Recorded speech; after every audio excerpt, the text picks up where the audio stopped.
Scandinavian people are known to be the happiest in the world. One of our secrets is that we remain active our whole lives. Our bodies are built to be active and to be used, and the older the body gets, the more important it is to keep using it.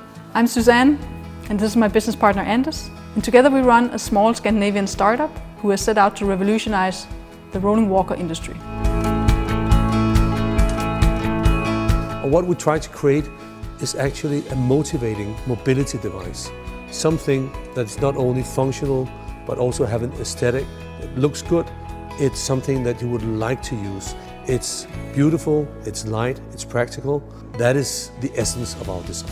If you start to lose balance or walking becomes more difficult than normal, then a rolling walker is absolutely essential for a continued, active and social life. That's why we decided to create the world's lightest and coolest rolling walker. Now, with a product like this, you simply feel motivated to get out and about. That's what we see.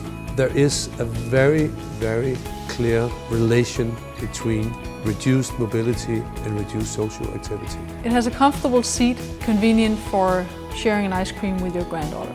Easy to fold and bring anywhere. Hidden brake cables inside the frame. Shock-absorbing frame and tires. Ergonomic handles. So if you have reduced mobility, it's a cool solution that doesn't make you look old, it doesn't make you look sick, it's completely natural.